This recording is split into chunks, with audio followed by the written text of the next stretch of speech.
La nave del misterio en las redes sociales, ya sabéis, con toda la información. Gracias por vuestro eco, vuestra acogida. Empezábamos en Cádiz con un sonido que, quién sabe, llegan informaciones ahora de quizá las grúas de hierro en mitad de la noche, cimbreadas por el viento, puedan provocar ese sonido. En definitiva, generamos debate porque interesa a la gente qué está ocurriendo, qué está pasando. Varias ciudades, diferentes puntos del mundo, también de España, denunciando el deham, como dicen algunos, el sonido. Tendrá explicación natural. Después viajamos al Palacio de Linares con informaciones frescas de última hora que conectan con archivos ocultos durante más de 20 años y que han salido ya a la luz para también hablar sobre este territorio un poco tabú en pleno corazón de Madrid y a muy pocos metros de donde emitimos. Un lugar también muy especial, por cierto, Gambia 32. Ahí fuera hacíamos nuestras cábalas y parte de la audiencia decía que se había colado cierta voz en un instante, en un momento, y teníamos nuestra polémica y en definitiva se montaba esa redacción paralela. Y resulta que hablábamos de cómo se puede sentir este programa, por ejemplo, en la cama. La suerte, entre comillas, que tuvo Javier Pérez Campos, lidiando un poquito con la enfermedad. Cuidaos, porque ya sabéis que hay muchos virus. Es ni más ni menos que el director del Departamento de Ciencias Políticas de la Universidad de Nueva York. ¿Y qué ha hecho Bruce Bueno de Mezquita? Pues ha hecho algo muy grande, algo que ha hecho que los más importantes periódicos del mundo le hayan puesto el sobrenombre del Nostradamus del siglo XXI.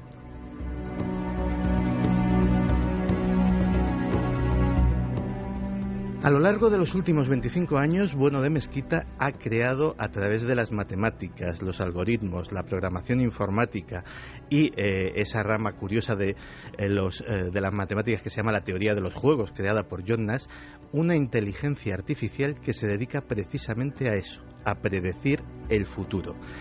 Básicamente dice lo que va a suceder. Ha montado una empresa de consultoría privada y no le debe de ir a nada mal porque entre sus clientes está la CIA, el Departamento de Estado norteamericano, algunas de las empresas del índice 500 de la revista Fortune, de las 500 empresas más importantes del mundo.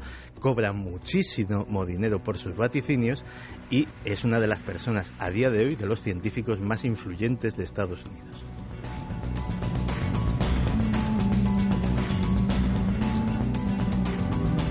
Su índice de aciertos ronda el 90% en cosas como los conflictos de Oriente Medio, las cotizaciones de bolsa, el terrorismo o los devenires de las finanzas internacionales.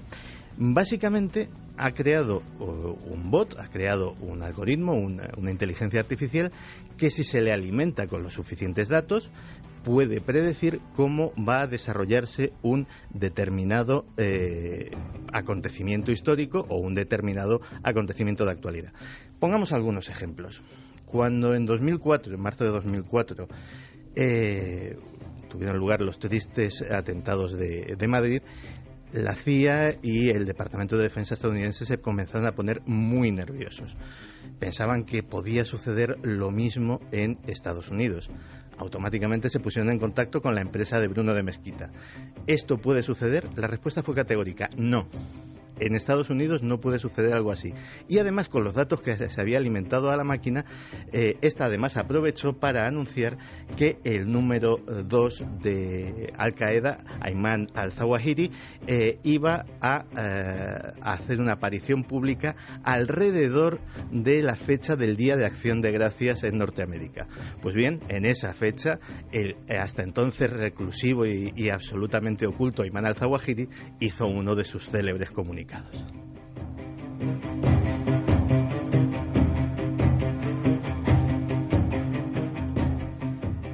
Esta historia, de hecho, viene contada por la propia CIA. Un antiguo analista de la CIA pues ha estado hablando sobre la colaboración de Bruno de Mezquita con la compañía y tiene, por ejemplo, otros datos. También se le preguntó al bot de Bruno de Mezquita sobre, en un momento muy candente de las relaciones entre Estados Unidos y la Unión Europea, sobre cuáles iban a ser las próximas resoluciones del Parlamento Europeo y en qué podían afectar a los Estados Unidos. En este asunto en particular, el índice de aciertos fue del 97%. Adelantó 21 proposiciones de ley que luego salieron y que tenían cierto interés para los estadounidenses, que luego efectivamente el Parlamento Europeo tomó en sus resoluciones.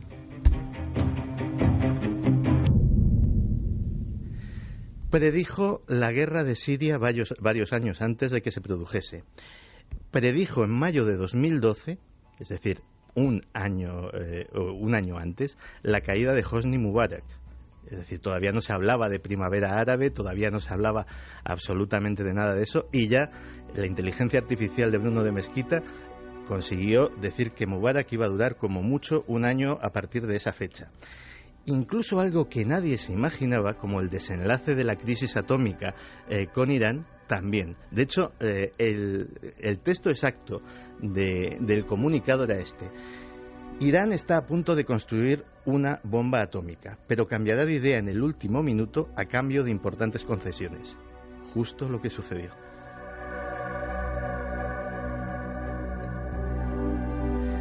Y claro, ¿qué es lo que prevé para el futuro la inteligencia artificial de Bruno de Mesquita?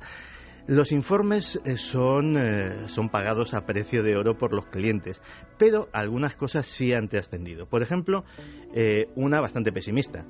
La lucha contra el cambio climático es en vano, porque es inevitable. Ese es el dictamen de este ordenador profeta.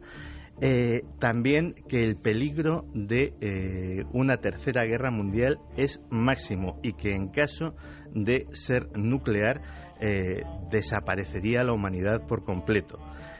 Incluso señala dos focos, uno, y además los dos bastante obvios: Oriente Medio y Corea del Norte. También predijo la crisis económica, ni más ni menos que en 2005, cuando nadie podía imaginarse que iba a haber un cataclismo económico. Ya la máquina de Bruno de Mesquita predijo que alrededor de 2008 podía haber un crack económico de importantes dimensiones. Y para el futuro nos vaticina otro, en este caso detonado por una nueva crisis del petróleo.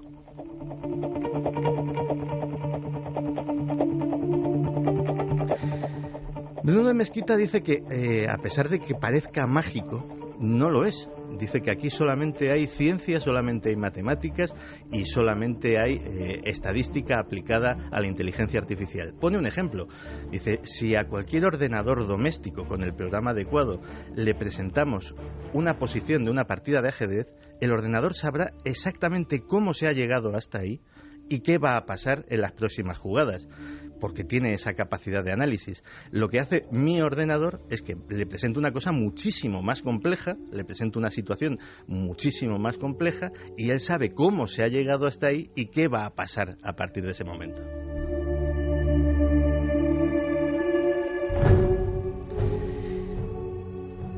Cosas parecidas, por ejemplo, se están aplicando en un campo muchísimo más frívolo: las apuestas deportivas. Hay no solamente las grandes casas de apuestas utilizan inteligencias artificiales para dar los porcentajes que van a pagar a sus jugadores, sino que incluso jugadores profesionales están utilizando pequeños sistemas de inteligencia artificial que, con las estadísticas históricas de los equipos o de los jugadores de tenis o de los pilotos de Fórmula 1, las características de los terrenos de juego, etcétera, etcétera, terminan sacando apuestas muy ajustadas a lo que va a ser la realidad. Incluso algo, y además ese algo está hecho en España, que te va a llamar la atención a ti como a mí, porque ambos somos escritores. Resulta que en la Universidad de Granada han creado un sistema algorítmico que se llama Pretel. ¿Y qué hace Pretel? Pretel vaticina qué tirada va a tener un libro y qué éxito va a tener en ventas. Y sus creadores dicen que el margen de error es del 18%, que es bastante poco. Así que fíjate, hay una cosa mucho más terrible a la que nos puede llevar todo esto. Hay un concepto que se llama algocracia. ¿Qué es algocracia? El gobierno de los algoritmos. ¿Y si todas estas máquinas con todos estos datos pudiesen llegar a gobernarnos? ¿Y si lo estuvieran haciendo ya? Hay un teórico de la ciencia que se llama Evgeny Mozorov, que piensa que ya estamos en plena algocracia. que los gobiernos, eso que se llama el Big Data, esos enormes volúmenes de datos que coge la Agencia Nacional de Seguridad, etcétera, etcétera, que se compran de las redes sociales, que se compran de Google, etcétera, etcétera, están sirviendo a los gobiernos de todo el mundo para dirigir sus medidas. Y pone ejemplos. Por ejemplo, el gobierno de Italia utiliza una herramienta de inteligencia artificial para identificar los patrones de gasto de cada uno de sus ciudadanos, analizando sus cuentas corrientes, sus tarjetas de crédito, etcétera, etcétera, y a partir de ahí detectar quién puede estar haciendo fraude fiscal, quién está gastando por encima de lo que declara, y la agencia tributaria italiana pues está utilizando a esa inteligencia artificial para lanzarse hacia los defraudadores. Asimismo, por ejemplo, el alcalde de Nueva York prohibió que en la Gran Manzana se vendieran refrescos que excedieran un determinado volumen, que concretamente las 16 onzas, que es un vasazo de un calibre bastante importante. Eso lo hizo porque una inteligencia artificial le dijo que había una tremenda relación entre la obesidad en la ciudad y el tamaño de los refrescos que se vendían. Y él automáticamente hizo caso y puso esta medida en Nueva York. ¿Qué te quiero decir con esto? Que ya a través de los seres humanos están empezando también a gobernarnos estas inteligencias artificiales. El siguiente paso será cuando ni siquiera utilicen a los seres humanos.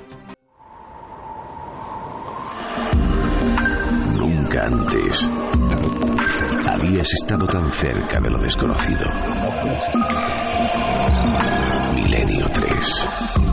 Cadena SER. De verdad que es para pensar, para reflexionar. ¿Qué da más miedo, lo que hemos contado en la primera hora o esto de cuenta Santiago Camacho ahora? Bueno, pues en este programa todo se conjunta, es una mirada hacia el misterio en el que vivimos. Madre mía, madre mía. ¿Qué falta? Pues falta aproximarse a las brumas también, de la investigación histórica, de los archivos, del dogmatismo, de la brujería, es posible, con esta música, por ejemplo.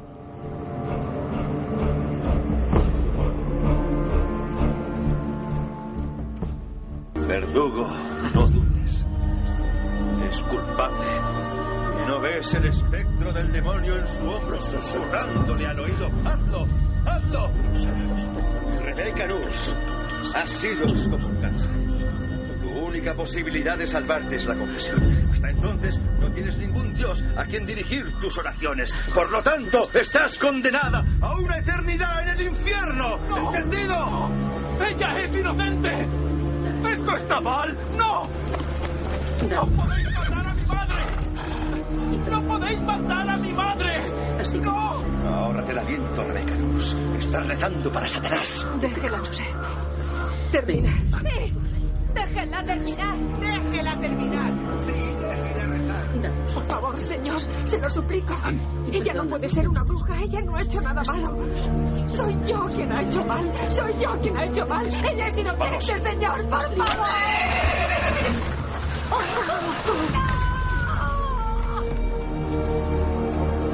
¿Quién nos perdonará todo esto? ¿Quién nos perdonará?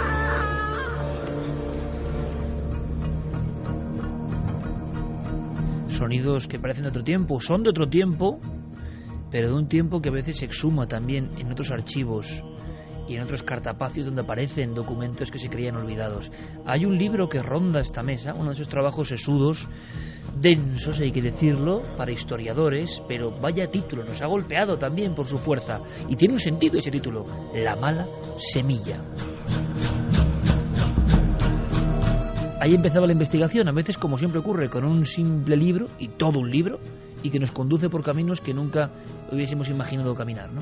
Sí, un libro que nos ha sorprendido porque Carlos Garcés, su autor, hace un trabajo magistral de búsqueda en los archivos y nos presenta nuevos casos absolutamente desconocidos de brujería, de cazas de brujas en el Alto Aragón entre los siglos XV y XVII, y bueno, de pueblos donde prácticamente acaban con gran parte de las mujeres a las que se les acusa de brujas. Casos que no estaban en ocasiones en los anales o anaqueles de la Inquisición que es curioso, ¿no? Parece que en el Alto Aragón, en el Pirineo, zona muy brujeril, hubo en la zona correspondiente a Huesca, sobre todo, hubo una presión grande sobre el mundo de las brujas que parece que ha pasado un poco inadvertida hasta ahora. Casi una epidemia, Iker. De hecho, en uno de esos legajos que Carlos rescata, en este caso de 1645, febrero de ese año, acaban de capturar en Huesca a una supuesta bruja a la que se acusa de envenenar incluso a pueblos con manzanas,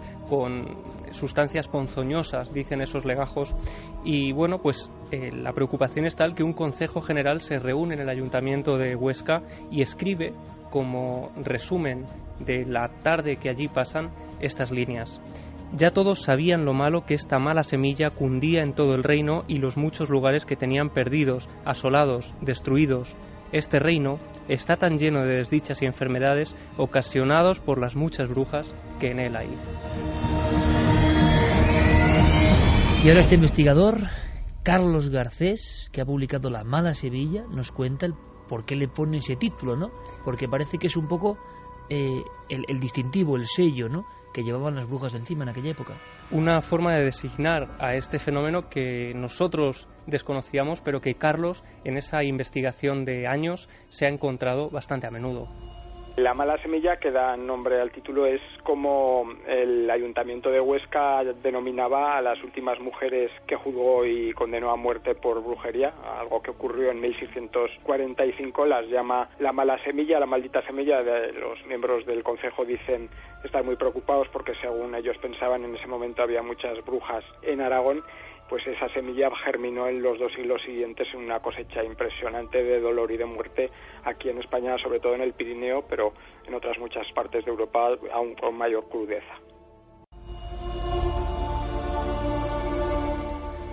Y es que algunos de esos legajos han sido descubiertos muy recientemente. En 1983, por ejemplo, el sacerdote de Las Paules, Domingo Subías, encuentra entre los escombros del campanario un montón de documentos, se pone a investigar y se trata de unos 600 folios que hacen referencia a los siglos XVI y XVII y sobre todo a una quema de 24 mujeres de una localidad, de Las Paules. Algo completamente desconocido anteriormente en los grandes trabajos de brujería tradicional. Completamente desconocido. Alguien guardó esos legajos para que no se descubrieran en ese momento y solo, como suele ocurrir en estas ocasiones, tras unas obras aparecen esos folios. Más tarde aparecerían incluso más historias de esa misma zona donde fueron quemadas las brujas. Los benditos, entre comillas, para la investigación dobles fondos de las iglesias, ¿no? Donde ha aparecido de todo y en esta ocasión un mundo desconocido en torno a quemas de brujas. Sí. Además, fíjate hasta qué punto ha tenido repercusión el hallazgo de estos documentos, que hoy en día hay un parque temático de las brujas de Las Paules, donde en cierta forma se ha representado la brujería que allí se practicaba, donde las brujas se creían que hacían todo tipo de males, pero la mayoría eran acusadas o por la muerte de niños, mujeres, familiares, sobre todo de niños pequeños, por el mal de ojo, por envidia.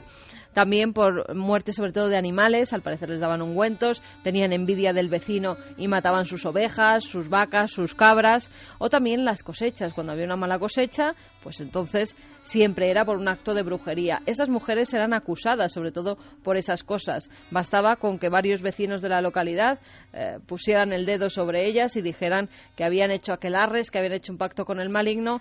Eran torturadas y claro, en esas torturas sobre todo se ataban las brujas en esta zona, como recoge en el libro de La mala semilla, se las ataba con las manos hacia atrás y de una cuerda se las subía, se las elevaba, con lo cual, claro, se dislocaban los brazos, al final el cuerpo dolía y ellas acababan declarando absolutamente todo, que hacían ungüentos, que eran brujas y que habían hecho un pacto con el demonio.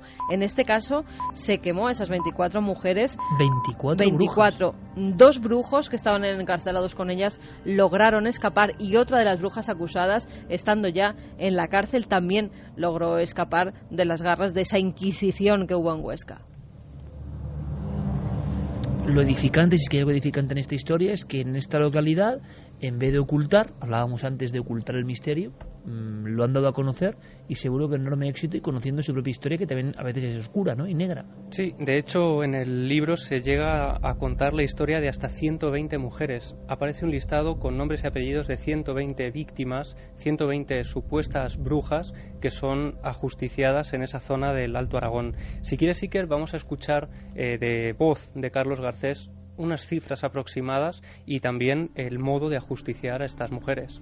En una primera época se las quemaba en la hoguera, y a partir más o menos de 1535 prácticamente todas ellas fueron ahorcadas. En Cataluña se sabe que en la gran persecución que se desencadenó a partir de 1614, durante 8 años, pues hay consenso entre los investigadores de que hubo al menos 400 muertes, sobre todo de mujeres, por casos de brujería. Estas cifras son las que aportan la documentación que ahora tenemos. Evidentemente siempre es un mínimo, porque hay documentación que se ha perdido, otra que quizá está todavía pendiente de descubrir, y aun sabiendo que posiblemente fueron más, la cifra ya es escalofriante.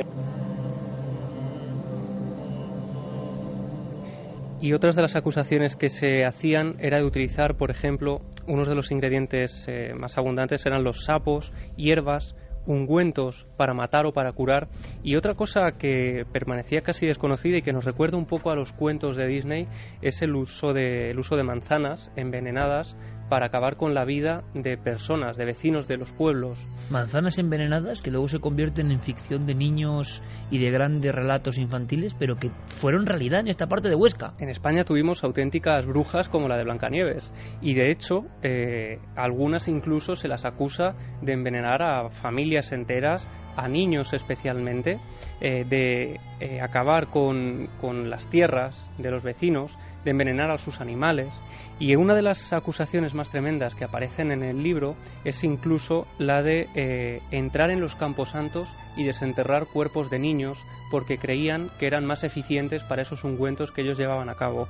Y de hecho se recoge un caso que ocurre en Fago, en Huesca, de una niña que está jugando a la pelota a las afueras de su casa, ha caído la noche y de pronto un grupo de mujeres, un grupo de brujas, la secuestran, la matan para cocerla y después comérsela y aprovechar los restos del hígado para fabricar polvos ponzoñosos.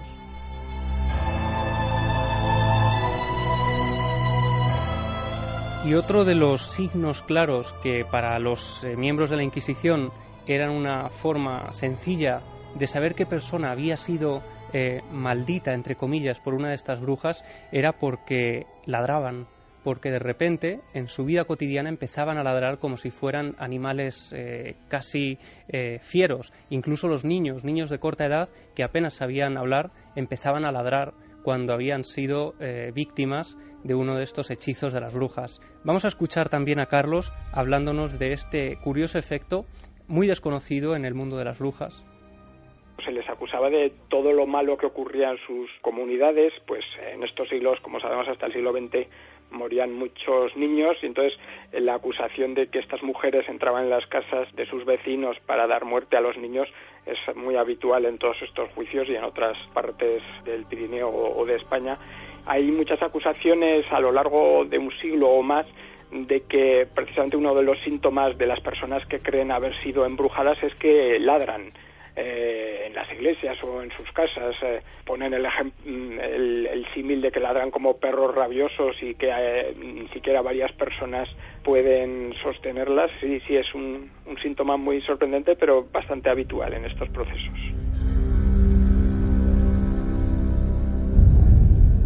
Hay historias, sobre todo con aquelarres por en medio.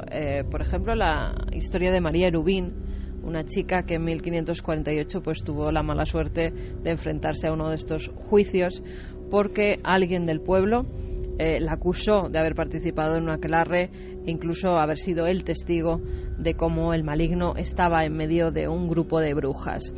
Esta chica vivía en Cabas, era viuda, además era muy conocida en la localidad porque era partera, era comadrona y la llamaba todo el mundo la comadre. Desde el siglo XII en esa localidad había un monasterio cistercense de monjas. Esas monjas al parecer eran las que tenían los campos, el dinero, y era normal ver a monjas por la localidad vestidas con su hábito. Una noche, Bernardo Castaños, que era un sirviente, llegaba desde Huesca hasta Casbas y por la noche se encontró en medio del camino la figura de una mujer, de una monja. La vio con el hábito, con el velo, y en ese momento la monja se acercó hacia él y le dijo: ven y bailemos, mancebo. Él accede. Cree que es una de las novicias que han llegado al convento, le da la mano y acto seguido ve que a pocos pasos, así lo relatan en los legajos, a pocos pasos hay otras 5 mujeres danzando y en medio un bulto oscuro, muy negro, agazapado. Él dice que de una forma muy grande, muy grotesca, que mira con unos intensos ojos mientras esas mujeres danzan a su alrededor.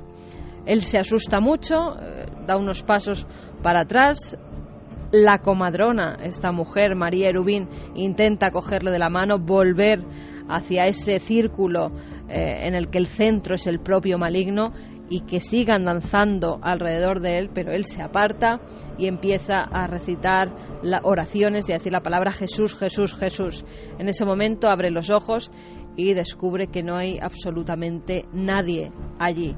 Ha visto un aquelarre brujeril y pocos días después contaría ante el Tribunal de la Inquisición que la comadrona estaba practicando danzas y rituales con el verdadero demonio. Y es que en este tipo de documentos y de historias los encuentros con el demonio son más habituales de lo que creemos. Demonios, Iker, que a mí me recordaban desde luego esas apariciones en las urdes, por ejemplo, de seres casi animalescos, de machos cabríos sobre sus 2 patas traseras y que las mujeres danzan a su alrededor. Vamos a escuchar a Carlos hablándonos también de esos encuentros con el demonio. Los 2 pilares sobre los que se basan estos juicios de brujería son, por un lado, el maleficio, los males que causaban estas mujeres supuestamente, y el otro es justamente el de esas reuniones con el demonio y el vasallaje a ese ser maligno que muchas veces aparece en el aquelarre en forma de macho cabrío, pero no siempre. Otras veces es un hombre negro. En un juicio que tiene como escenario Huesca, pues es un señor vestido elegantemente con vestiduras negras y llevando una espada. María Pardo, un juicio que recordaré siempre, pues que reconoce haber subido de forma mágica mediante sus ungüentos a una sierra y encontrándose allí con un demonio que según ella vestía hábitos de fraile, vestiduras pardas y que tenía además 4 cuernos, un elemento que se repite en algún otro juicio y también en grabados muy famosos como el de Pierre de Lancre, de principios del siglo XVII, donde justamente el aquelarre está presidido por un demonio con 4 cuernos. Por cierto que esta noche en la redacción rondaban junto a la mala semilla libros como revividos repentinamente, con el que tienes en la mano, Arde Bruja, Mago Arde, el primer libro de Alejandro Viñati, ni más ni menos, y calculábamos, editado en el 73, con esa oleada de interés a raíz del Exorcista por todos estos temas en nuestro país. Pero cuidado, lo que estamos hablando es importante. ¿En qué sentido? En los grandes libros que todos tenemos de la historia de la Inquisición española, de los procesos brujeriles, esto ha quedado fuera. El caso de las Paules, 1983, no aparece ni en Caro Baroja, ni en todos los clásicos, ni en Barandiarán, ni... porque se ha descubierto después. Ponían a Zugarramurdi como un caso tremendo, con 9 o 10 brujas, o 16 si no me equivoco, y estamos hablando de quemas completamente desconocidas. Así que la pregunta es, hombre, ¿cuánto habrá, no? Brujas, si fue tal y como se comenta ahí, más que en Salem. En Salem fueron 19 las que quemaron, y aquí estaríamos hablando de 24 que pudieran perecer bajo la hoguera. Muchas más que en Salem. Quemas ocultas. Habría que preguntarse también si... les acusaban porque sí, algunas habían dado muestra de cierto poder, o qué ocurría. Rematamos la historia. Sí, hablaba Carlos Garcés de esos documentos donde aparecen representaciones del demonio que, pese a encontrarse en pueblos muy separados, pues parecen idénticas, ¿no? Y a nivel histórico, hablabas de este libro, de Arde Bruja, Mago Arde, de Alejandro Viñati, y él decía, en referencia a ese detalle del demonio con 4 cuernos, decía: el dragón rojo y el libro negro del Papa Honorio nos hablan de los principales espíritus del infierno y de sus firmas. Lucifer es el emperador, su símbolo es una cabeza con 4 cuernos. Y en ocasiones aparecía también vestido como un caminante desorientado, un forastero que desconocían en el pueblo, que parecía vestir con una túnica de fraile. Todo era normal hasta que se fijaban en sus pies. Eran unas patas de cabra.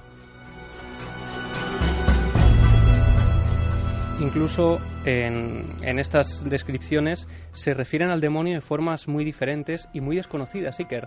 Aquí tenemos otros rasgos que se repiten en esos documentos y que sin embargo han pasado desapercibidos. Una denominación, por ejemplo, del demonio es el Boc de Viterna. Aparece referido así en algunos de estos documentos de la Inquisición.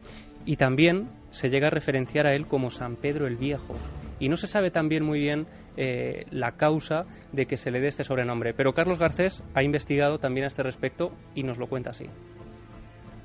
Estas descripciones del aquelarre son de lo más impresionante de estos juicios, y además en el Pirineo se da un elemento muy especial, con carácter único. El demonio con el que decían reunirse o estas mujeres, o que aparecen en las acusaciones, recibe el nombre del Boc de Viterna, un nombre que alude a su caracterización como macho cabrío. Boc sería buco, macho cabrío, y Viterna como el lugar del aquelarre, en un proceso relacionado con la localidad de Fago. Bueno, pues hay un proceso a varias mujeres de Fago en los últimos momentos, además de la persecución de la brujería en el conjunto de Europa, que es mediados del siglo XVII, y ahí efectivamente hay una mención absolutamente insólita al demonio. En alguno de los momentos estas mujeres lo llaman San Pedro el Viejo, que es una denominación evidentemente muy sorprendente cuando se está haciendo referencia a lo demoníaco, y que curiosamente coincide con el nombre de una de las iglesias más importantes de la propia ciudad de Huesca. 3:42. Fíjate, en las brujas de Monzón hablan de ese Boc de Viterna. Estas brujas fueron acusadas, algunas de ellas, por su propio hijo. El hijo de 9 años, ante la Inquisición, llevado a la cárcel donde estaba su madre, dijo que su madre había mantenido relaciones con el Boc de Viterna, que además habían hecho una serie de ungüentos, ella y la otra amiga que estaba encarcelada con ella, con una especie de espuma que sale del sapo cuando éste se pone muy nervioso. Eso con un veneno y con unas palabras que recitaban. Ese ungüento lo daban por el morro de las ovejas y éstas inmediatamente caían muertas. Todo eso el hijo de 9 años acusando directamente a su madre en un cara a cara que tuvieron en el juicio, y diciendo que sí, que él sabía que los sapos que guardaba en casa su madre, en tal sitio, dio los sitios además donde los tenía metidos, eran porque el demonio pedía que hiciera esa serie de pactos con él y que luego hacían aquelarres.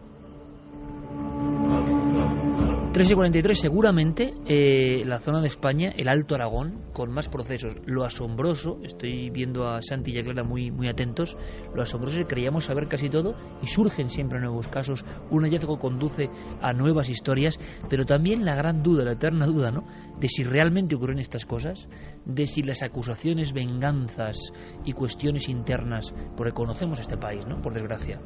Entonces imaginaos las falsas acusaciones, las envidias. Ahora, me imagino que algo habría. Claro, exacto. Esa es la pregunta, ¿no? Si realmente había mujeres hechiceras doctas en el mal, y algunas quizá las hubiese, pero también cuánta gente inocente por acusaciones comunes fue a la hoguera en este país. Máxime cuando la denuncia era anónima. Se podía realizar de manera anónima, decir, pues yo, fulano practica la brujería y el culto al diablo. Sí, además que las prácticas que tenían para ver que era una bruja, los lunares que tenía en el cuerpo. Si se hundía era una bruja y si no se hundía no lo era. Si al final siempre la ahogaban, o sea, se había muerto ya. Con lo cual es que la pobre mujer casi siempre pagaba. Sí, y luego además fíjate que suena el término bruja. Fíjate, el mismo título del libro que ha dado... Es un poco, si lo piensas, ¿no?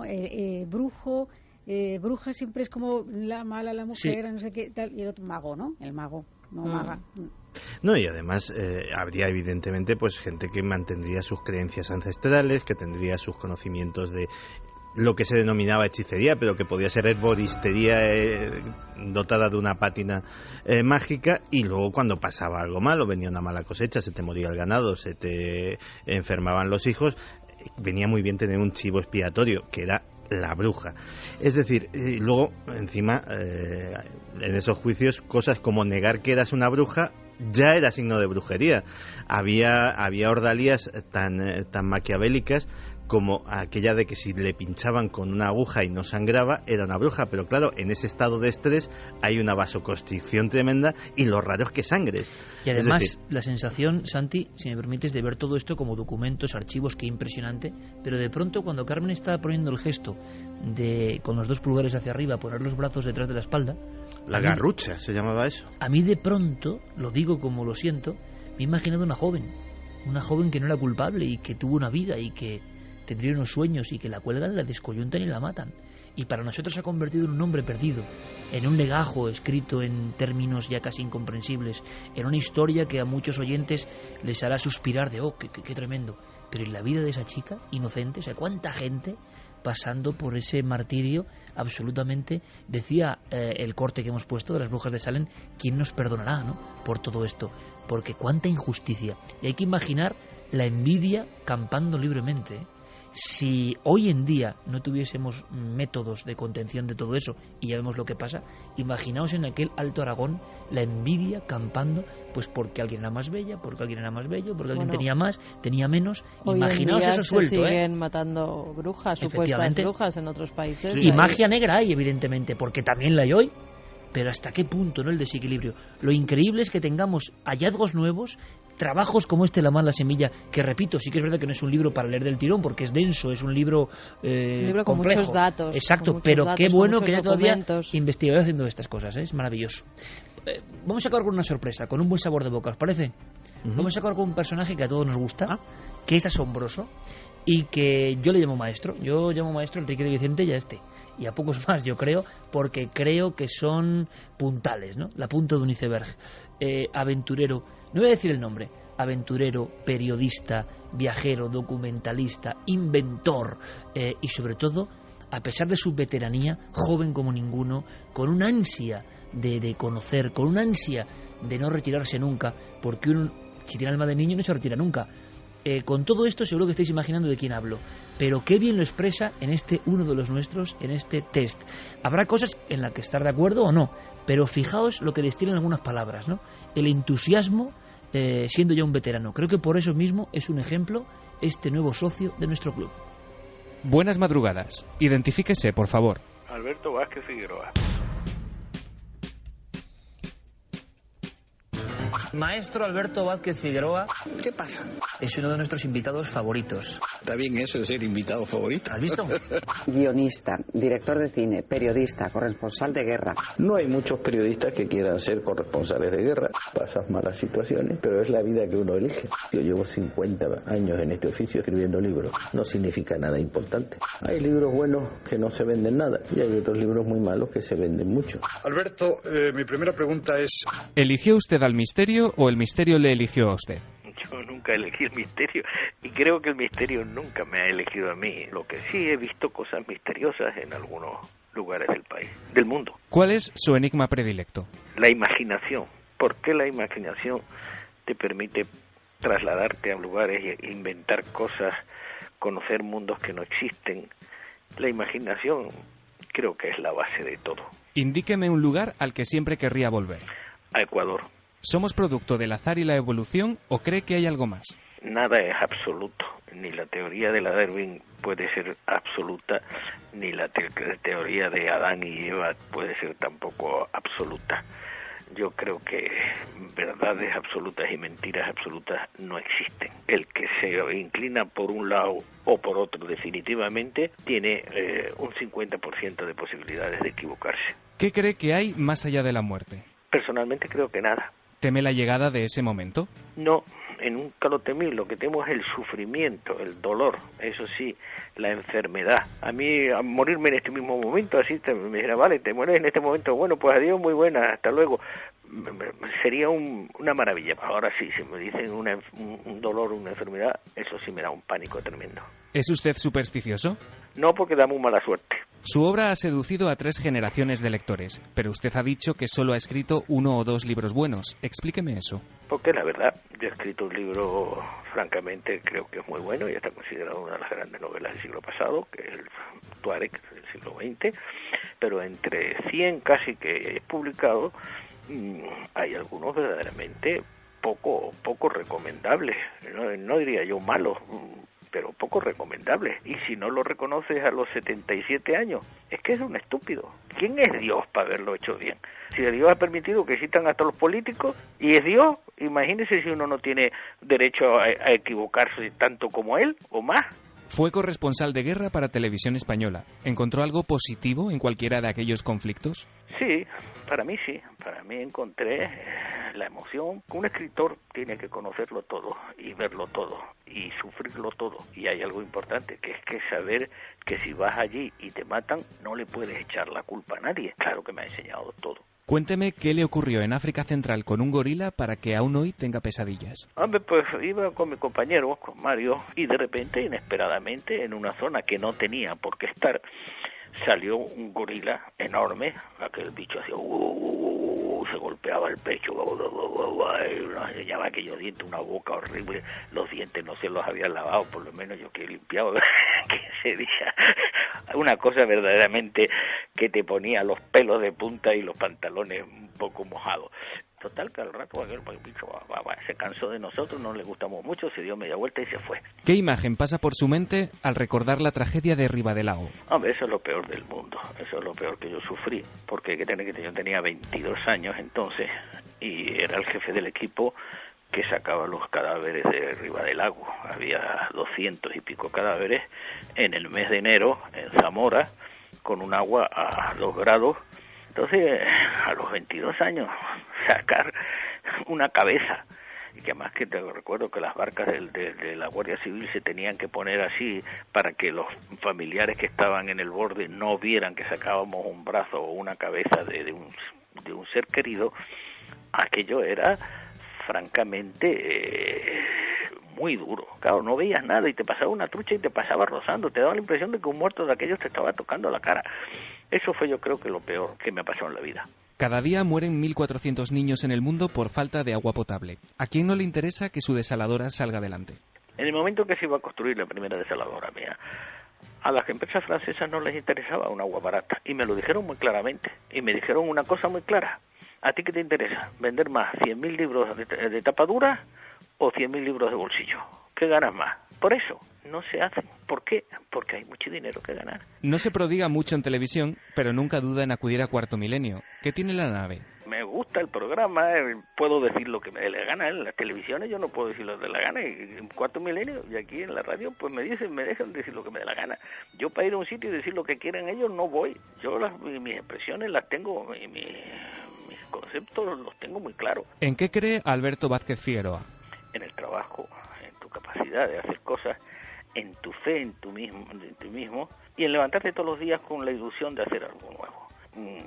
Nunca rendirte, nunca decir me voy a jubilar. Eso de jubilarse es horrible. Yo he escrito 90 y tantos libros, o sea que he trabajado y he hecho todas las clases, y cada día me levanto con ganas, y tengo 77 años. Hasta el último día estaré trabajando y inventando y jodiendo la pavana, como se suele decir. Algo haré, pero desde luego nunca tirar la toalla.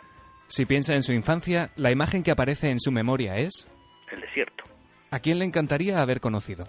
Hombre, a Nelson Mandela, desde luego, es una de las personas que me hubiera gustado conocer. Un libro y una película. El libro, 100 años de soledad, y la película, lógicamente, Lawrence de Arabia. Un pintor y un músico. Para mí, supongo que Velázquez y Mozart. Acabemos con un vicio confesable. El juego. No tengo ninguno inconfesable, no tengo ningún vicio inconfesable que yo lo recuerde. Me gusta mucho el juego, sí, bueno, las mujeres, pero eso no es un vicio, las mujeres no son un vicio, son el mayor placer y la mayor alegría de la vida. Gracias por su colaboración. La identificación ha sido completada con éxito. Desde este momento puede considerarse, de forma oficial y por méritos propios, uno de los nuestros.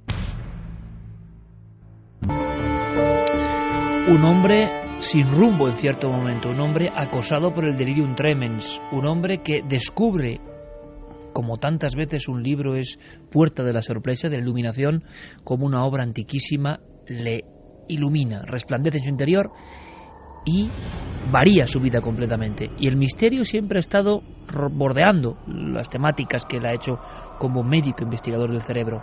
Alucinaciones, algunas tan gráficas, tan políticamente incorrectas, pero que sobrecogen, ¿verdad? La carne de gallina. Hablaba Javi Pérez Campos antes de el informativo, por si os incorporáis ahora en este momento, a las 3:09, de, por ejemplo, visiones de personas que habían abortado y que veían, incluso veían, Javi, a las criaturas, claro, ya con años, como que estaban en algún lugar abrupto y que venían a visitar a esa madre. Sí, y que además... Esto no se habla evidentemente para nada, pero existe en la bibliografía médica, por ejemplo, de Oliver Sacks. Sí, y este tipo de visiones, además de niños no natos, ocurre muy a menudo, tanto como sentimiento de culpa de personas que han abortado, como abortos accidentales, y que en ese caso... Lo curioso es que las madres se lo toman como algo que les da paz. Es decir, que la forma de afrontar la visita del más allá, entre comillas, depende mucho de las causas que hayan producido ese aborto. Y es una experiencia, repito, que ocurría en varias ocasiones y que Sacks ha recogido varias veces. Sepamos algo más. En este primer episodio dedicaremos un par de episodios mínimo a la historia y descubrimientos de Oliver Sacks. Veíamos cómo él va hacia atrás en la historia y terminábamos la hora anterior hablando de una historia de las alucinaciones, desde cuándo, por qué y sus diferentes interpretaciones. Sí, porque muchas culturas, la mayoría de ellas, han considerado que en realidad las alucinaciones, como los sueños, según dice Sacks, son un estado especial de conciencia que se consigue a través de prácticas espirituales, de la meditación, de la música o de la soledad. Y de hecho, como decíamos, con la llegada de la medicina moderna empieza a estigmatizarse el mundo de las alucinaciones, empieza a estigmatizarse a los propios pacientes, se empieza a decir esto de tú estás loco, y los propios pacientes empiezan a negar sus propias visiones, empiezan a rechazar lo que les está ocurriendo a ellos mismos. En el año 2006, Oliver Sacks recibe una llamada casi desesperada de una residencia de ancianos con la que él está colaborando. Le piden que vaya para allá cuanto antes, que hay una paciente que necesita su ayuda. Cuando Sacks llega allí, lo llevan rápidamente a la habitación de Rosalie, una mujer anciana, tiene 80 años aproximadamente, y ella empieza a relatarle una serie de cosas que le están ocurriendo desde hace unas horas. Dice que en mitad de la noche empieza a ver cómo unos seres traspasan las paredes, se quedan a los lados de su cama y se limitan a mirarla muy fijamente. Algunos van vestidos con ropajes orientales, ropas que ella no ha visto nunca. Otros, sobre todo los hombres, van vestidos con trajes oscuros. Y como digo, estos seres están mirándola constantemente. Ella empieza a gritar para que la saquen de allí cuanto antes. Y cuando Sacks acude a entrevistarse con esta mujer, lo que más le sorprende es que Rosalie es ciega.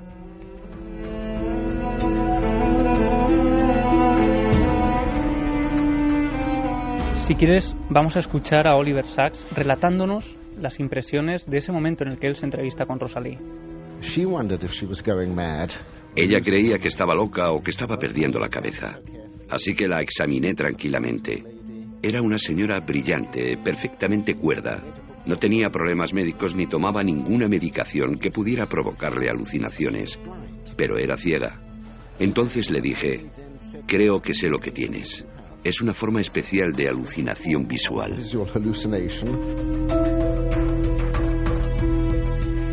Lo que le diagnostican es el síndrome de Charles Bonnet. Charles Bonnet, un humanista del siglo XVIII que conforme empieza a perder la vista, empieza también a tener visiones que en un principio considera del otro mundo, visiones que no tenían que estar allí, que se entremezclan además con el mundo cotidiano.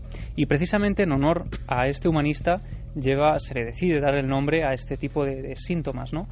Y además, lo más curioso es que en ocasiones los testigos observan escenas que ellos, como en el caso de Rosalie, ni siquiera habían visto antes. Por ejemplo, esas escenas de personas con trajes orientales. Y hablan también, un tipo de escenas que se repiten muy a menudo, es ver a seres salidos literalmente de cuadros del Bosco o de Bruegel el Viejo, aunque los pacientes solo los hubieran visto una vez en su vida. Un poco la historia de algunas imágenes que están insertas en la humanidad desde el principio, ¿no? Hemos mencionado alguna vez a Stanislav Grof uno de los grandes estudiosos de la mente, que dice que algunas imágenes las llevamos con nosotros siempre, y él relacionaba algún tránsito del parto, algún tránsito, algún momento que ocurre en la salida de nuestro cerebro, de nuestra cabeza, a través del canal de nuestra madre, del útero y de la vagina. Y según otro Oliver Sacks, que sería Stanislav Grof, pero venido del este, había una serie de visiones perinatales, visiones marcadas desde ese momento. Algunos la relacionan con la primera visión del niño, ese grupo de personas casi en semicírculo, los médicos que están recibiéndote. Es tu primera visión a veces de la vida. Grof decía que el aquelarre de Goya, las brujas, las sombras, quizá porque el niño lo ve así, es uno de los primeros temores que aparece en nuestra vida, que se reproduce en diferentes momentos, con diferentes variaciones, diferentes versiones que dirían hoy, ¿no? Pero que aparece, según Grof, repito, en el canal del nacimiento, en ese momento tan importante. Pues aquí la respuesta racional que se da a todos estos síntomas y a estas visiones es que conforme uno va perdiendo la visión, el cerebro intenta compensar esa pérdida pues lanzando imágenes desde el córtex occipital, y esa sería la respuesta. Lo que ocurre es que en ocasiones este tipo de visiones parecen ser anunciadoras de algo. Por ejemplo, Sacks relata también cómo Rosalie, solo unos meses después, sigue siendo atormentada por estas visiones, pero llega un momento en el que un viejo y querido compañero, Spike, de la residencia, fallece, pierde la vida, y desde la noche en que entierran a este hombre, ella se ve atormentada, se ve acosada por 6 hombres que entran también siempre cuando cae la noche, la rodean en su cama y la observan desde detrás de unos grandes gorros, unos grandes sombreros, y aunque ella no puede ver los ojos, dice que le da la sensación de que son amenazantes. Por lo tanto, este hombre que está en el pozo, repetimos, de las drogas, intentando investigar como un neurólogo en un principio, y que un libro le salva, esta es la historia humana, iremos ahondando un poco en sus averiguaciones, su catálogo de alucinaciones. Él piensa que todas las alucinaciones, como piensan la mayoría de médicos, son eso, un fallo del sistema, un fallo de nuestro software, un fallo del cerebro. Las alucinaciones solo están en nuestro cerebro, solo están en nuestra creación mental fantasiosa, nunca están fuera, nunca son reflejo de algo de fuera que vemos de forma distinta, ¿o no? Oliver Sacks es más revolucionario en esto. Bueno, para que te hagas una idea de su forma de pensar, él, otra de las razones por las que decide ser neurólogo es porque quiere estudiar cómo el cerebro encarna la conciencia y el yo. Es decir, que una persona que estudia esa rama de la medicina por estas razones ya te está diciendo algo muy interesante, ¿no? Pero es que además, él, en un momento determinado del libro, un libro ameno y contado para todos los públicos, que va también contando este tipo de anécdotas, dice que este tipo de visiones, de alucinaciones, en el fondo quizá sean fruto de una estimulación del ojo interior, como si de repente tuviéramos acceso a algo, a un mundo que desconocemos. Pues será interesante la semana que viene, Javi, conocer algo más del catálogo de este médico, de este doctor, de este experto del cerebro, que investigando las alucinaciones en profundidad resulta que nos acaba lanzándose ante un mensaje que no tiene nada que ver en ocasiones con la ciencia ultramecanicista. Es decir, por supuesto que nuestro cerebro como máquina compleja, que hay un gran misterio, ¿no? ¿Por qué la complejidad de nuestro cerebro genera espejismos? Pero también la sensación, quizá la convicción, de que en ocasiones las alucinaciones son puerta de algo que está ahí, al otro lado. Sería interesante seguir la pista solo por la biografía humana y de superación, y también seguro por los hallazgos. ¿Queréis saber algo más de este doctor alucinación? La semana que viene en Milenio 3.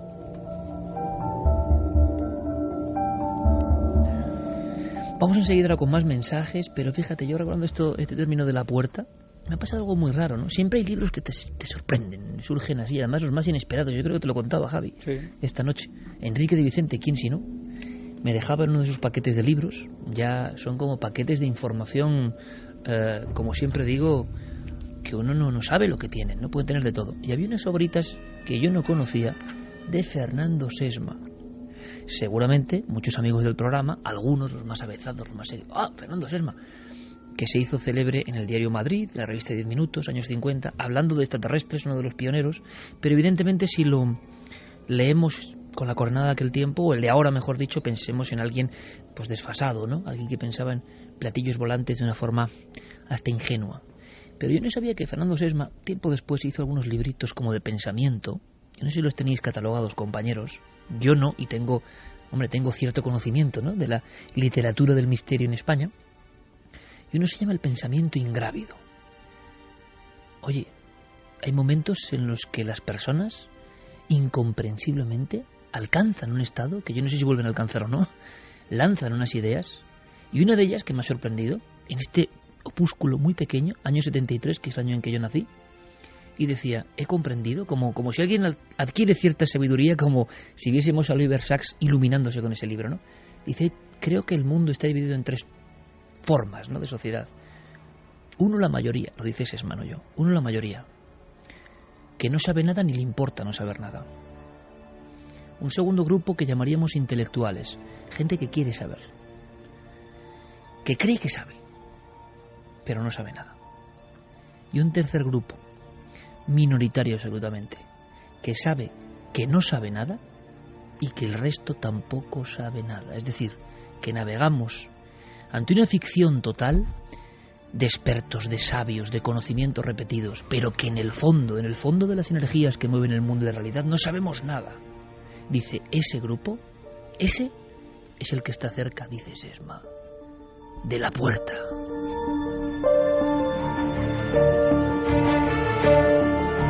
Suena ventajista decirlo ahora, pero yo siempre me he sentido, de verdad, no sé si es bueno o malo, no sé qué, cerca de la puerta, ojalá sea la puerta del auténtico conocimiento, pero lo he comentado más de una vez.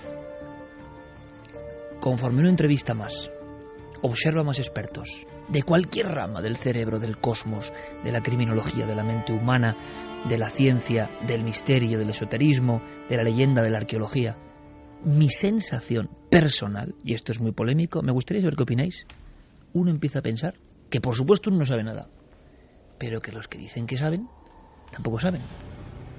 O sea, navegamos, nunca mejor dicho, en el más absoluto misterio. Estaré cerca de la puerta, quién sabe. ¿Y vosotros dónde estáis? ¿En qué parte de las 3 sociedades de Sesma? Me ha gustado mucho esa reflexión. Curiosísima, curiosísima. Momento de esplendor de Fernando Sesma Manzano, que murió en 1982. Yo estoy en la de Fermín Agustí, que quiere entrar.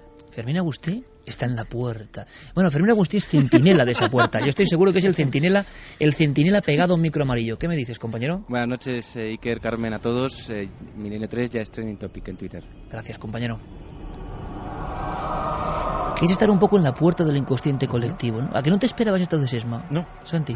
No, de hecho no conocía la existencia de esos libros y es una reflexión realmente profunda. Yo creo que además es una reflexión maravillosa, porque si algo tiene la ciencia, si algo tiene el conocimiento, es que cuanto más se expande, cuanto más crece, más nos lleva a los límites, más amplía los límites de lo desconocido. Cuanto más creemos que sabemos, resulta que descubrimos que sabemos menos. Yo creo que el avance del conocimiento humano es un ir descubriendo cada vez lo ilimitado que es nuestro desconocimiento. Lo que decía Aristóteles, ¿no? Solo sé. Efectivamente. Que no sé nada.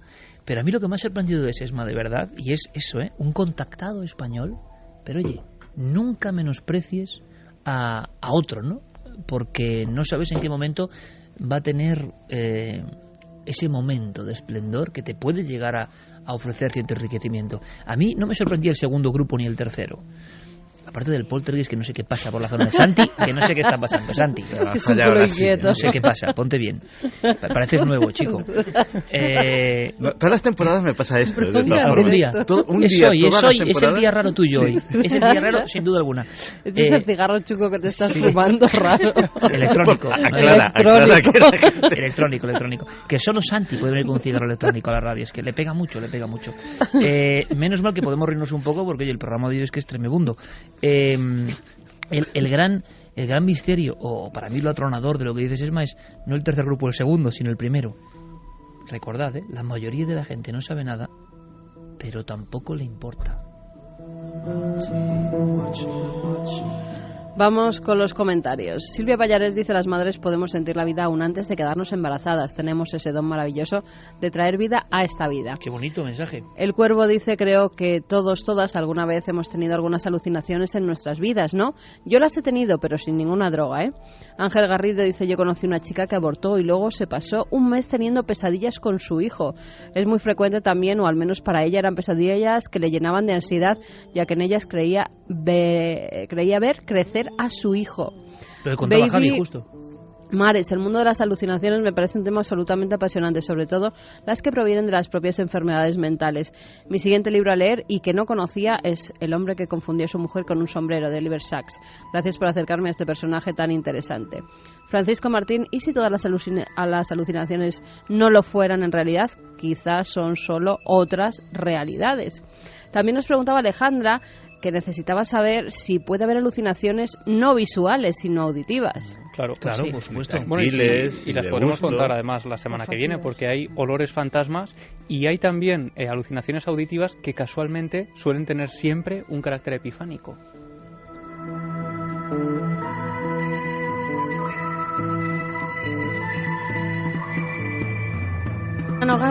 Lorena Nogales dice: cuando mi perra murió sentí que subía a la cama. Alucinación, seguro fue muy real y me hizo feliz. A mí lo que me parece interesante es que nos hemos creído, la sociedad que recibe siempre los mismos mensajes, de verdad nos hemos creído, en mi opinión sin saber nada, que, claro, alucinación, por tanto delirio, por tanto falso, por tanto imaginado por nosotros sin un estímulo real.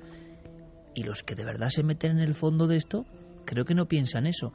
Los antiguos tampoco lo pensaban. La alucinación era una forma de conectar con algo, un mensaje desvaído de algo. Es que lo maravilloso del personaje que nos está trayendo Javi es que Oliver Sacks, yo creo que está intentando poner las cosas en su sitio. Igual que en la época precientífica, muchas veces muchos trastornos mentales que no eran más que trastornos mentales eran achacados a enfermedades, que eran enfermedades psiquiátricas, eran achacados a fenómenos sobrenaturales. Hemos dado la vuelta completamente al péndulo y ahora son enfermedades psiquiátricas o síndromes psiquiátricas prácticamente todo. Digamos que hay un punto intermedio, es decir, hay cosas que son enfermedades psiquiátricas o que son síndromes psiquiátricos y cosas que vienen de otro sitio. Y me parece que el trabajo que está haciendo Oliver Sacks en ese sentido, pues a pesar de mi desconocimiento lo intuyo maravilloso. Estoy anotando aquí, Santi, porque ahora sí que hay que decir que has estado muy lúcido. Es tremendo eso. El proceso mental, sea la religión o sea el orden establecido el que diagnostique una cosa que está pasando al pueblo, al ser humano, el totalitarismo, el dogmatismo, lo inquisitorial, ocurrió ayer y ocurre hoy. Se ha cambiado el sentido. Pero antes estabas endemoniado y no lo estabas en muchas ocasiones, y ahora simplemente estás loco. Y resulta que ayer y hoy había otra puerta, nunca mejor dicho, que resulta que nos conduce a sitios y que ni ayer ni hoy parece que se identifica, porque los que mandan y dicen lo que está establecido, lo que debe ser, no pasan por el aro, ¿no? Entonces es curioso, es muy curioso eso que ha contado Santi Camacho, una gran reflexión. Bueno, y de hecho en los años 80 se lleva a cabo un estudio, también lo podremos contar con calma, de gente que son en realidad estudiantes de medicina que acuden al hospital diciendo simplemente que están escuchando voces. Y simplemente diciendo eso, automáticamente se les diagnostica esquizofrenia. Antes fue el martillo de brujas, ¿verdad? Usted tiene estas marcas y es endemoniada, y ahora es cuaderno psiquiátrico un poco. Montaña Sánchez dice: cuando se está a las puertas de la muerte dicen que también se tienen alucinaciones con familiares ya fallecidos. El Cuervo, la mente es muy poderosa, nos hace ver y creer cosas increíbles. Darvos dice que cuando murió su primer perro, a los pocos días lo vi esperando junto a su tarro de comida. ¿Alucinación? No lo sé. Daniel Polinario también dice que a él le ha pasado esto, ha sido una alucinación. Entonces yo vi a mi abuela y claramente en mi casa. Luego pues sigue habiendo muchos mensajes, Iker, de los objetos. Pues vamos luego macabros. con ellos. Vamos luego con ellos. Nos marchamos ahora mismo. Luego, aunque sea brevemente, hablando de Inquisición, ha ocurrido algo muy curioso, una guerra de fondo, con un objetivo muy goloso. Wikipedia, que es un poco el suministrador grande de información en el mundo. Ha habido científicos y filósofos de la ciencia que han denunciado, sin ningún tapujo, que hay un ataque no hablamos de naciones, porque esto es universal, ¿no? A gran escala. Un ataque importante para que, pues eso, no se hable mucho de los temas que tocan el misterio. Nos va a contar algo Diego Marañón en unos minutos, pero antes, también de forma casi de flash, pero interesa este caso del archivo de Clara Tauces, porque también pone los pelos de punta, porque también podría ser analizado desde esas dobles visiones, ¿no? O gafas. ¿Pura alucinación? Nos vamos, Clara, a un hospital. Sí, señor, a un hospital madrileño que, bueno, yo prometí que no divulgaría dónde y sigo cumpliendo mi promesa. Es decir, yo me entrevisté con Salud, vamos a dejarlo ahí sin decir el apellido, en 2001, y ya entonces ella me pidió que, más que nada por el cargo que ella ostentaba en este hospital, que a lo mejor incluso puede que ella ahora esté jubilada, pero yo le prometí esto y si te parece lo vamos a dejar por ahí. Supuesto, porque soy uno de los marchamos también de tu archivo. Sabemos perfectamente, están los nombres, los apellidos, los datos, pero lo que interesa a nuestra audiencia y a nosotros mismos es el caso al final. Sí, y yo creo que, bueno, que esta es también un poco la forma de que la gente te cuente más cosas, porque si tú prometes hacer algo y luego no lo cumples, pues obviamente la gente no te confía en ti, ¿no? Y bueno, pues en el caso de Salud, de esta mujer, ella era funcionaria y era una colega nuestra, periodista, además haciendo un trabajo periodístico en este hospital y además una periodista de estas de raza, es decir, que había en otros trabajos anteriormente había realizado entrevistas a personajes muy conocidos por todos nosotros, como por ejemplo fue una de las primeras que entrevistó a Rafael Escobedo cuando sucedió el famoso y tristemente conocido crimen de los marqueses de Urquijo. Cuento esto un poco para poner antecedentes de quién es este personaje, ¿no? De dónde nos llega el caso. Como digo, ella trabajaba en ese hospital y resulta que en ese hospital ella llevaba prácticamente 20 años, pero en un determinado departamento. Llega un momento en el que se estaba remodelando otra zona y a ella la trasladan allí, ¿no? Entonces, bueno, pues ella sabía de antemano que en ese departamento, justo donde le habían realizado esa obra, había sido una sala de curas dentro de lo que era el ámbito de un hospital infantil. Pero bueno, hasta ahí la cosa, pues bueno, un detalle más. Hasta que recién trasladada, pues ya le empiezan a contar historias, compañeras, ¿no? Una, por ejemplo, le dice que durante las obras de remodelación de ese ala, los obreros que estaban allí trabajando, se habían asustado mucho, incluso se habían marchado, porque decían que escuchaban gritos de niños y voces de niños, pero terroríficas, ¿no? De gran dolor y de gran miedo, ¿no? Pues bueno, esto quedó como una anécdota, ya que ellos habían marchado, la obra había terminado, pues realmente no pudo hablar con ellos. Y posteriormente otra compañera le comentó que unas trabajadoras de la limpieza que, claro, acuden, y esto es muy interesante, acuden a unas horas en las que prácticamente no hay nadie allí, exceptuando los servicios de vigilancia, cuando todo está más tranquilo, cuando no está el trabajo del día a día, habían escuchado lo mismo en esa zona, en un pasillo. Volvemos con los pasillos, y una zona muy concreta donde se encontraba la sala de curas. Y bueno, ella pues la verdad es que me dijo que ella era una persona que hasta este momento había sido bastante escéptica y no dejó, en fin, de anotar esta cuestión en un sentido anecdótico, que pues a un nivel de curiosidad periodística como puede tener cualquier otra persona, pero sin más. El caso es que llevaba ya, después de suceder esto, 8 meses en el hospital, y se hallaba esta compañera nuestra, estaba justo en el hospital por la tarde, en esas horas en las que no hay nadie. Y bueno, habían pasado 8 meses, ella había olvidado por completo esa historia que le habían contado, y le sucede un poco lo que nos va ella misma nos lo explica. Buenas noches. Yo tenía que terminar unas entrevistas, tenía que pasar una cinta al ordenador y estaba trabajando con los cascos puestos. Me había quedado por la tarde y no había nadie ya en el edificio. Estaban pues, los de seguridad, los guardias de seguridad que suelen estar ahí en la garita donde has visto, o sentados enfrente en los jardines o así. Y yo estaba muy concentrada con lo que estaba oyendo y con lo que estaba pasando al ordenador, y hubo un momento dado en el que terminé la cinta, ya no sonaba nada en la cinta, yo tenía el pinganillo este metido en la oreja, no sonaba nada y yo estaba releyendo lo que tenía en la pantalla y absolutamente absorta en lo que estaba haciendo, cuando de repente empecé a oír gritos de niños de diferentes voces muy claras, muy nítidas.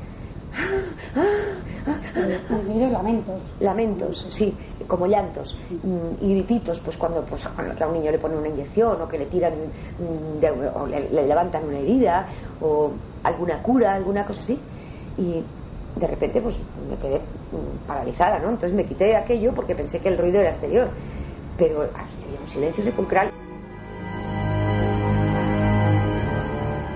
Lo cuenta además con una claridad de alguien que estaba ya muy habituada, imagino, a ver esas escenas cotidianas, ¿no? Con los niños. Identificaba muy bien el sonido porque era el típico sonido de una sala de curas de niños. Sí, y además, como ha explicado, de diferentes voces de niños, no de uno ni de dos. Y esto, pues claro, a ella le deja muy paralizada, como ha explicado, ¿no? Ella se levanta de su despacho y se dirige, porque continúa oyendo estos gritos durante al menos 30 segundos, nos dice. Se levanta, va hacia la zona donde se escucha el sonido y comprueba que proceden como del interior de una pared. Pero en ese momento ella cae en esto, ¿no? Dice, pero esto es lo que me han contado, esto es lo que me contaron hace 8 meses. O sea, ya no tenía ni en mente esta historia, ¿no? Y ella misma nos habla un poco de esa cosa escéptica que ella tenía y nos explica cómo esto no le queda más remedio que creerlo. Yo me asomé a la ventana, miré hacia un lado, hacia el otro, hacia la acera. No había nadie. Esto se queda absolutamente vacío por las tardes. Y entonces me senté y entonces empecé a recapacitar. Pues esto fue lo que me contaron. Bueno, yo no quería dar crédito a lo que había oído, pero lo he oído. Pero claro, es que lo he oído. Es que te aseguro que podían ser 4 voces diferentes de niños, pues si yo tuviera que ponerles una edad, pues entre los 3, los 5, los 6 años. Un coro de niños, y repite con qué claridad.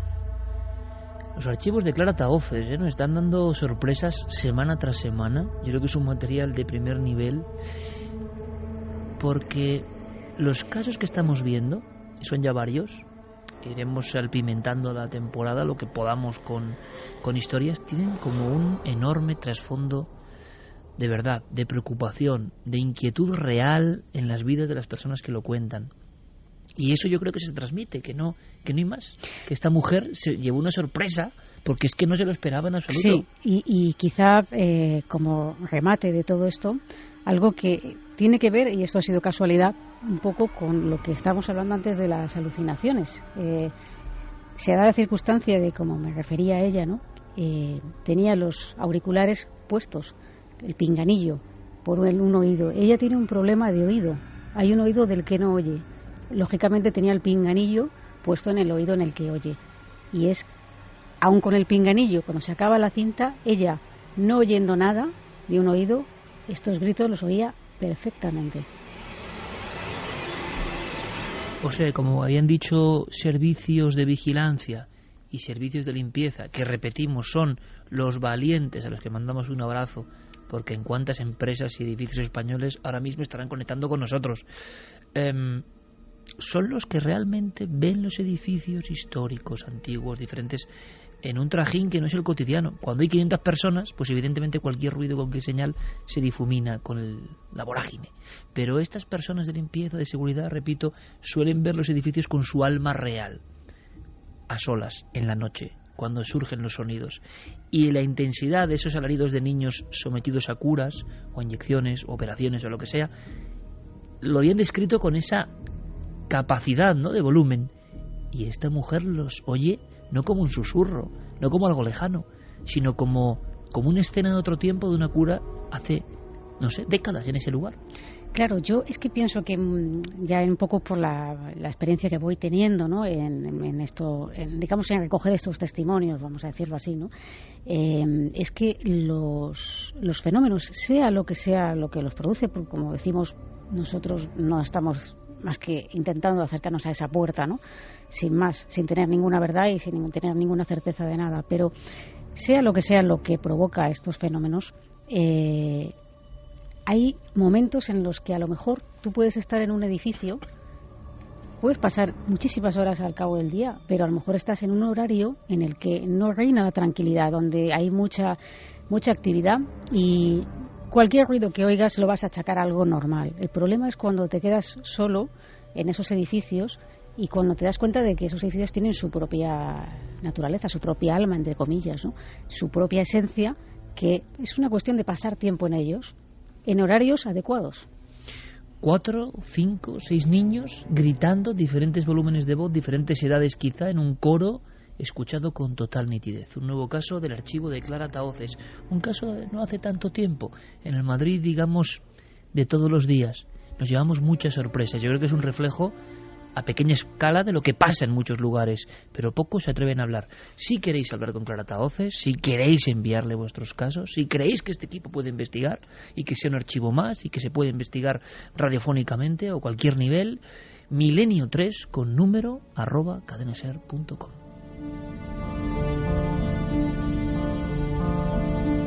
Vamos a cambiar un poco el tercio, Noel, porque quizá hablemos de conspiración ahora, aunque sean unos minutos. Veréis, hay personas, no me refiero a nadie, ni me refiero en España, que son como, vamos, la pandereta con el... O sea, es como ridículo. A nivel internacional, no me refiero a es que llamarse escéptico. Nosotros también somos escépticos de alguna forma, en muchos sentidos. Me refiero a movimientos, no queremos personalizar, internacionales.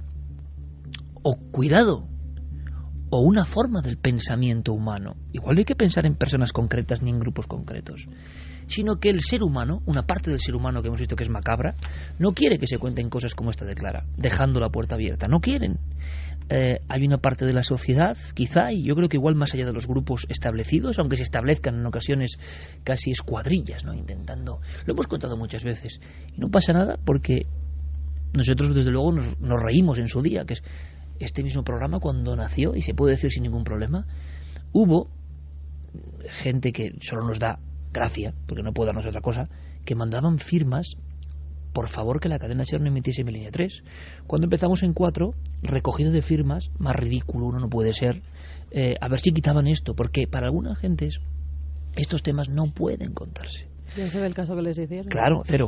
Lo que ocurre, por eso no hablo de personas en concreto, lo que ocurre es que el éxito, por ejemplo, de estos dos programas, para muchos es pura quina, ¿no? Como decían. ¿Por qué? Porque vamos hacia una sociedad hipermaterial y no queremos despertar la fantasía, la imaginación, la mente mágica, la reflexión, el comprender al final que sabemos muy poco de la propia naturaleza. Eso no. Pero donde está habiendo una batalla importante, y esto es curioso y da para reflexionar, repito, a nivel internacional, según denuncia Rupert Sheldrake, ni más ni menos, uno de los grandes vanguardistas, ¿no?, del pensamiento filosófico de la ciencia, es con Wikipedia, que se ha convertido pues en una reseña por comodidad lógica, ¿no? Él ha denunciado que hay una guerra oculta, mira qué interesante, Santi, aquí tema de conspiración, una guerra oculta para machacar los temas del misterio de cierta forma, pero no de manera grotesca, como se ha hecho en España, haciendo este tipo de tonterías de pedir firmas o criticarnos, que eso no va a ningún lado. Yo me refiero a, por ejemplo, cualquier cuestión de misterio, englobarla dentro de alucinaciones. Cualquier cuestión de pintura rupestre, separarla del tema chamanismo. Cualquier cuestión de magia, fuera. Cualquier cuestión que tenga que ver con lo trascendente, rebajarla. ¿Serán grupos o será el propio ser humano, que a veces le da miedo todo esto? Bueno, pues hay una batalla de fondo, y aunque sea brevemente, a ver si es capaz de resumirla, porque es un tema interesantísimo, ¿eh? Hablamos de grandes científicos y filósofos de la ciencia que lo que han hecho es firmas, pero a favor, de decir, oiga, estamos viéndonos sometidos a ataques en nuestros currículums, a expulsión de congresos científicos como somos, donde se habla de esto, por parte de un montón de corpúsculos más o menos, organizados o no, que tienen una batalla abierta contra, vamos a llamarlo, es que ni siquiera es el misterio, no sé, la visión alternativa de las cosas. Diego Marañón, compañero, buenas noches. Hola, Iker, exactamente. Es así, ¿no? Efectivamente, es una batalla, como dices, que está en el corazón de Wikipedia y que no pasaría de ser algo anecdótico como sucede en nuestro país si no fuera porque Wikipedia es el sexto portal más importante en el mundo, tiene 365 millones de lectores y tiene sus artículos publicados en 285 idiomas, o sea, no es cualquier cosa. Es una fuente, si hablamos de el documento Q, la fuente de los evangelios, ¿no? Pues esto es una fuente de información a la que acude constantemente el ser humano, ¿no? Por tanto... Sí. La batalla por modificarlo y por que esa información sea de cierto tipo es algo muy goloso. ¿Y por qué ha empezado toda esta trama? Pues sí, como dices, bueno, la información es poder y todo esto nace, como decías, del doctor Rupert Sheldrake. Para aquellos que no lo conozcan, en 3 palabras decir que es un biólogo y filósofo británico, es doctor en bioquímica por la Universidad de Cambridge y lleva toda la vida investigando en temas como el desarrollo y la conducta, la telepatía, la percepción, la metafísica en animales y plantas. Sheldrake, es un grande. Bueno, y seguramente, Diego, más científico que la inmensa mayoría de los que le atacan. Claro, efectivamente. Eso es lo que además demuestra en su último libro, que se llama El espejismo de la ciencia. En español ha publicado Kairos, y menciono este libro porque fue precisamente el objeto de una charla que él dio en Londres en enero de 2013. Él fue invitado por TED, por esta organización sin ánimo de lucro que organiza pues charlas sobre ciencia, arte, diseño, sobre diferentes disciplinas, ¿no? Él dio una charla sobre su libro en la que cuestionaba, digamos, el dogmatismo de la ciencia actual.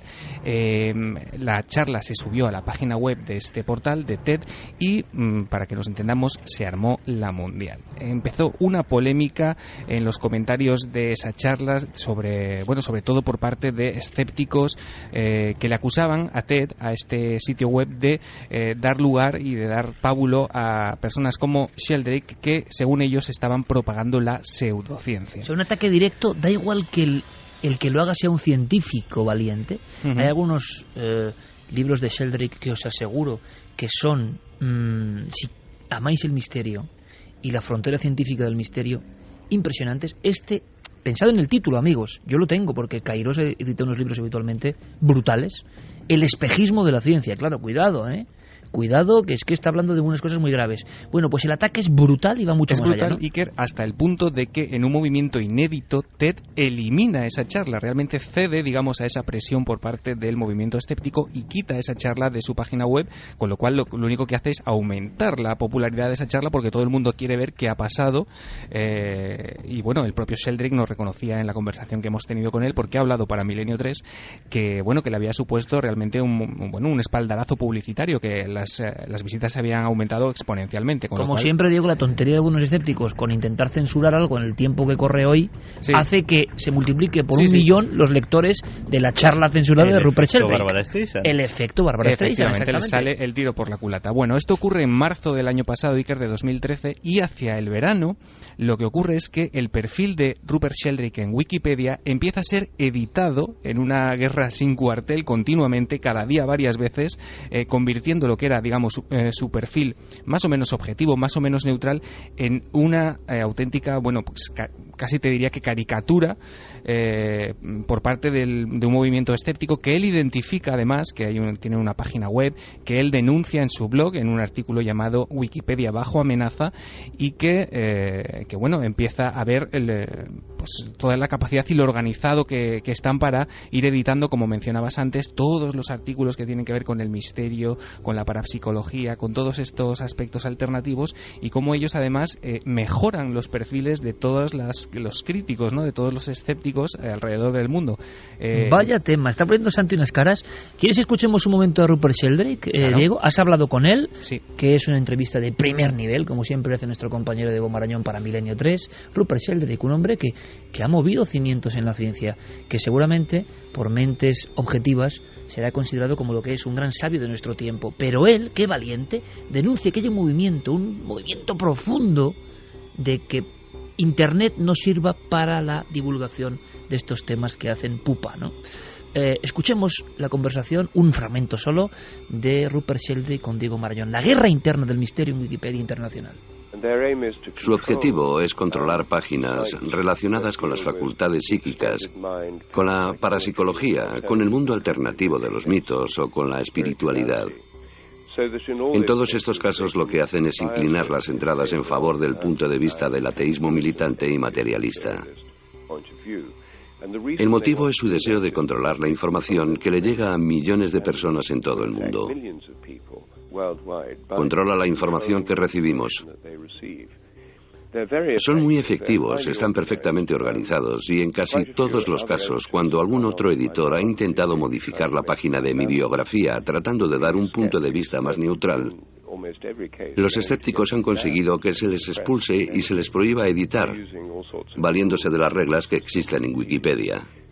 Como digo, son extraordinariamente efectivos.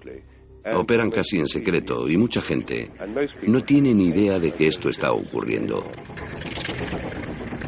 Diego, como siempre, ya está la clave, ¿no? Mucha gente no tiene ni idea de que esto está ocurriendo.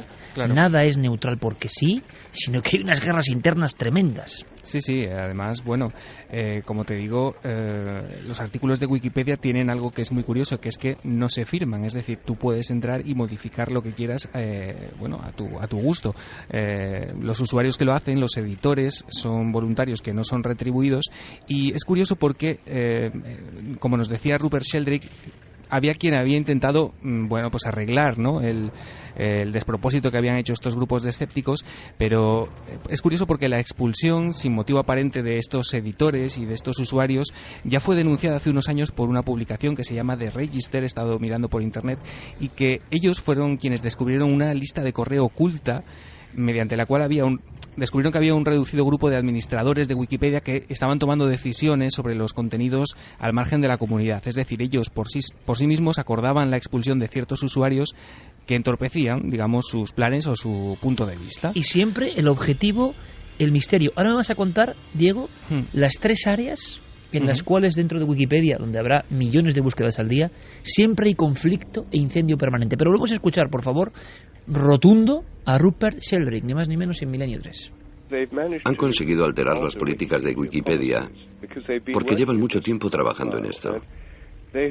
Han conseguido que toda investigación sobre la parapsicología y los fenómenos físicos sea clasificada bajo la etiqueta de pseudociencia. La resonancia mórfica, mi propia teoría sobre naturaleza y memoria, ha sido clasificada por ellos como pseudociencia, hasta el punto de que han hecho de esto una política oficial en Wikipedia. Estos asuntos son de facto pseudociencia. No hay debate posible en Wikipedia. No puedes decir, aquí tienes una prueba científica de la telepatía, porque ellos dicen que es pseudociencia. Y si argumentas que estos estudios se han publicado en revistas científicas, como han hecho algunas personas en mi página, ellos responden, bueno, si han publicado una investigación de Sheldrake, no son revistas científicas, son revistas pseudocientíficas. Se las han arreglado para distorsionar las reglas de Wikipedia, de tal modo que fingen seguir las políticas de la página, que se basan en la neutralidad, cuando lo que hacen es desequilibrarla de forma sistemática. Este es un problema muy serio. No hay nadie al frente de Wikipedia. No hay un grupo de sabios, de gente importante, que puedan intervenir para detener esto. No parece haber nada de eso. Tremendo lo que cuenta Rupert Sheldrake. Santi, ¿querías añadir algo? Pues sí, quería añadir, yo creo que es es la base del problema. No estamos hablando de una disputa entre ciencia y pseudociencia. De hecho, cada vez más científicos empiezan a estar hartos de esta secta, porque estamos hablando de una gente que afirma no creer en nada, pero que, por ejemplo, en sus escritos, cosas como ciencia y razón las escribe con la misma mayúscula con que escribimos los demás Dios, por poner un ejemplo. Y que caen en algo que es un fanatismo talibán y que tiene un nombre, se llama cientifismo. Que el cientifismo no tiene absolutamente nada que ver con la ciencia. El cientifismo es una superstición que afirma que la ciencia, y solo la ciencia, puede dar la explicación a todos los fenómenos observables del universo. Lo cual es tan absolutamente aberrante como cuando un señor te dice que Dios es Alá y Mahoma su profeta. Es decir, o te lo crees o no te lo crees, pero desde luego no tiene mayor base que la de la pura fe y la creencia. Lo curioso, Santi, es que Sheldrake sí que es científico. La Universidad de Cambridge es una autoridad mundial. Entonces, ¿qué ocurre? Que es un valiente que se atreve a decirlo y que está viendo esa guerra de fondo, Diego, que no sé a dónde nos llevará, pero que es un material interesantísimo porque nada es neutral. Las personas acuden a un archivo pensando que esa es la realidad. Como a veces se ve una cosa en la tele y es la verdad, y luego indagas en la noticia y vas y no hay nada. Y está pasando más que nunca ahora mismo, y lo sabemos los periodistas, que hay noticias que surgen se repican en 12.500 periódicos al mismo tiempo y luego no hay nada, pero el público piensa que es verdad. Sí, además, la batalla está abierta. Sí, además sí que esta batalla, como dices, es comprobable porque Wikipedia, al ser una base de datos que tiene una memoria prácticamente eterna, todas las entradas, todas las modificaciones se van guardando. Uno puede acceder a todas las versiones disponibles para ver qué es lo que se ha editado, qué es lo que se ha quitado y qué es lo que se ha añadido. Y como decías, hay estudios hechos, por ejemplo, por la Universidad de Oxford que demuestran que los asuntos pues más controvertidos o más polémicos o más editados dentro de Wikipedia incluyen, por este orden, los asuntos de Dios, por un lado, Israel en segundo lugar, y tercero, todos los asuntos relacionados con la parapsicología. Ni más ni menos, Diego. Estaremos muy atentos porque nos gusta la gente valiente, nos gustan los científicos valientes, y hay un movimiento de científicos en España que están firmando, pero en otro sentido, que basta ya con esta presión, con la Inquisición general, y que, sobre todo, libertad, y sobre todo cuando el que lo dice es científico. Hablaremos de científicos absolutamente, bueno, por ejemplo, en Cuarto Milenio no sé cuántos científicos han pasado ya, pero infinitos científicos de alguna forma, pero que se unan para decir basta ya, y queremos que el misterio pues, se pueda enfocar desde el punto de vista científico, sociológico, legendario, antropológico, etnográfico.